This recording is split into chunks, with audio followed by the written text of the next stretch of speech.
राधे राधे। आप सभी को सत्यवान और सावित्री की कथा सुनाती हूँ। बहुत समय पहले की बात है। महाभारत में वर्णित एक महान पतिव्रता स्त्री थी सावित्री।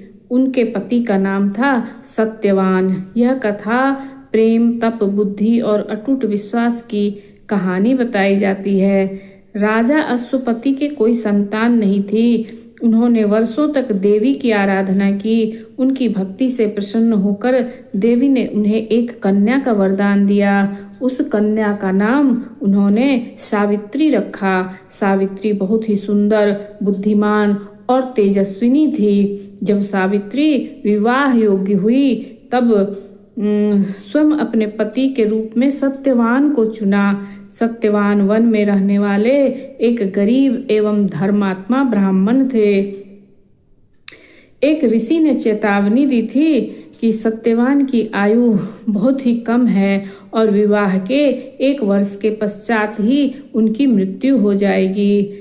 यह सुनकर सब चिंतित हो गए, लेकिन सावित्री अपने निर्णय से पीछे नहीं हटी और उन्होंने सत्यवान को ही अपने पति के रूप में वरण किया। विवाह के बाद सावित्री अपने पति और सास ससुर की तन मन धन से सेवा करने लगी। और जिस दिन सत्यवान की आयु पूरी होने वाली थी, उस दिन वे लकड़ी काटने जंगल में गए। सावित्री भी उनके साथ में गई। जंगल में काम करते समय सत्यवान के सिर में दर्द हुआ और वे सावित्री के गोद में सिर रखकर लेट गए। थोड़ी ही देर में यमराज आए और उनके प्राण को लेकर जाने लगे। तभी मृत्यु के देवता जब यमराज वहां आए और सत्यवान के प्राण को लेकर जाने लगे, तब सावित्री भी उनके पीछे पीछे जाने लगी। पति के प्रति समर्पण और धर्म की बातें करती रही। उनकी बुद्धिमानी और पतिव्रता से धर्मराज बहुत ही प्रसन्न हुए। यमराज ने सावित्री को कई वरदान दिए। पहले उन्होंने अपने सास ससुर की आंखों की रोशनी मांगी, उनका खोया हुआ राज्य वापस मांगा, फिर अपने पिता के लिए संतान का वरदान मांगा और अंत में सावित्री ने बड़ी ही चतुराई से अपने लिए 100 पुत्रों की माता बनने का आशीर्वाद मांग लिया।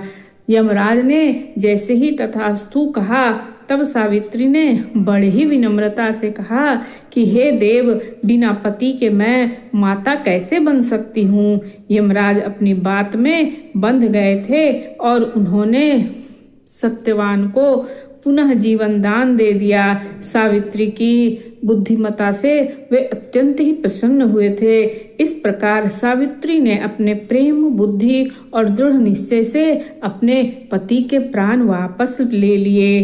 तभी से भारत में विवाहित स्त्रियां वट सावित्री का व्रत करती हैं और अपने पति की लंबी आयु की कामना करती हैं, वट वृक्ष की पूजा करती हैं।